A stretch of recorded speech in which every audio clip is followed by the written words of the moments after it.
Untuk ini, Anda akan mempelajari cara membaca dan meninjau laporan dashboard setiap hari, minggu, dan bulan. Cara menggunakan data pada dashboard untuk penyelidikan ketidakhadiran dan peningkatan kesehatan atau kesejahteraan murid. Oke. Jadi, kalau misalnya Anda udah ada aplikasi, bisa langsung melakukannya sih kalau mau. Tinggal buka dashboard. Jadi di sebelah sini, dashboard. Setelah itu Anda akan lihat laporan harian untuk kelas Anda. Kalau misalnya udah diambil absennya. Jadi akan ada grafik seperti ini. Terus Anda bisa membandingkan absensi misalnya hari ini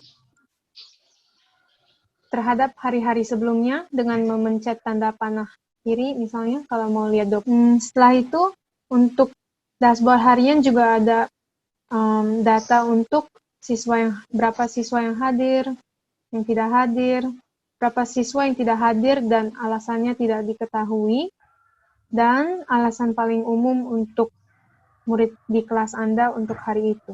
Oke, setelah itu Anda bisa klik tampilan daftar untuk melihat rincian siswa.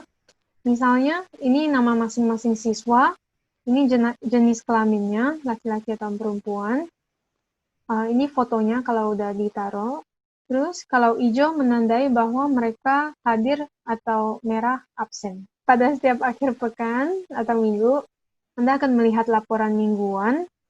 Ini misalnya dari minggu ke minggu, bagaimana. Ini biasanya akan ada juga, nih, kalau misalnya Anda pencet kehadiran, yang muncul hanya kehadiran. Tapi kalau misalnya kehadiran dan absensi dua-duanya ada, akan muncul kehadiran warna hijau, absensi warna merah. Anda juga bisa membandingkan tingkat ketidakhadiran siswa terhadap siswi, misalnya seperti ini. Oh, maaf.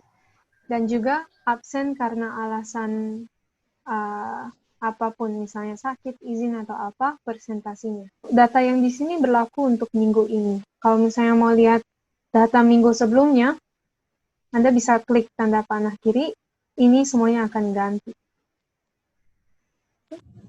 Terus, kalau Anda mengklik daftar, Anda bisa melihat ini. Ini seperti yang saya sudah jelaskan tadi. Jadi, apa yang Anda bisa lakukan setiap akhir minggu, cek rincian tingkat absen mingguan. Misalnya, apakah kebanyakan absen sudah diketahui atau masih alpha. Kalau misalnya ada 5% absen yang tidak diketahui, ini berarti Anda harus cek ulang lagi.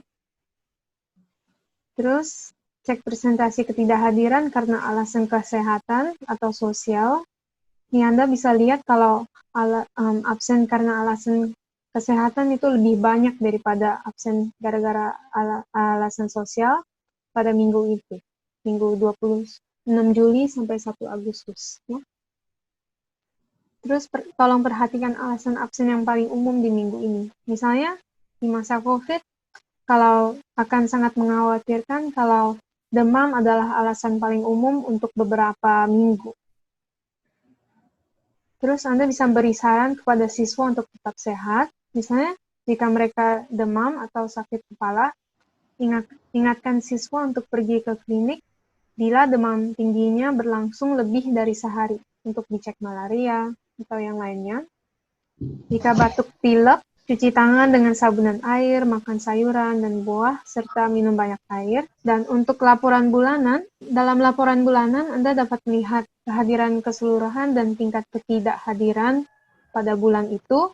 Jika Anda memencet di atas ini, grafik yang merah atau hijau, akan muncul persentase untuk bulan itu.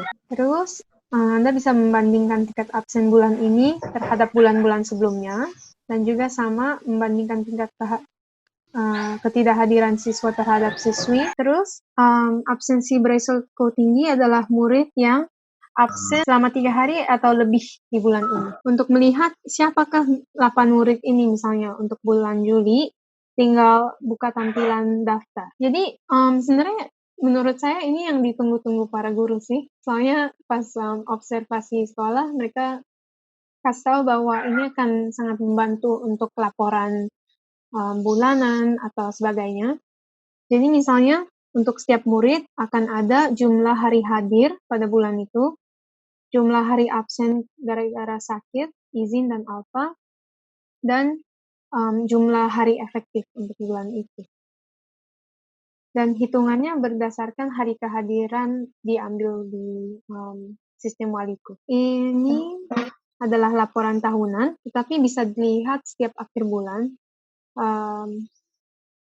Anda bisa melihat tingkat absensi laki-laki, perempuan, dan secara keseluruhan.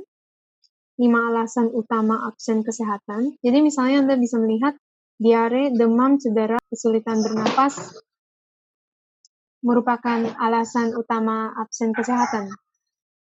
Jadi kalau di sekolah Anda melihat bahwa jumlah siswa yang mengalami alasan-alasan ini tinggi, jadi Anda bisa mungkin mengambil aksi untuk ini. 5 alasan utama absen sosial adalah tidak suka sekolah, isu perilaku, dan sebagainya. Anda bisa mengambil aksi untuk ini.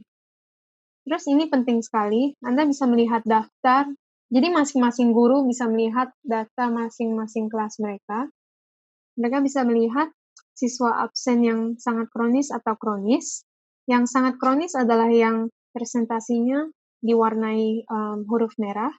Ada juga dashboard individual siswa. Anda bisa misalnya dari sini memprioritaskan siswa yang absen sangat kronis dan kronis. Setelah itu melihat data individu mereka untuk melihat alasan utama absen mereka. Anda bisa bahas dengan operator atau kepala sekolah untuk menyelidiki dan hubungi orang tua atau wali. Jadi ringkasannya adalah dashboard Waliku menyediakan laporan seketika untuk tinjauan harian, mingguan, dan bulanan, dan juga memungkinkan guru segera mengetahui dan menanggapi siswa yang absen kronis maupun sangat kronis. Dan terakhir, dengan ini Anda bisa menyampaikan pesan-pesan penting dalam hal kesehatan dan kesejahteraan siswa.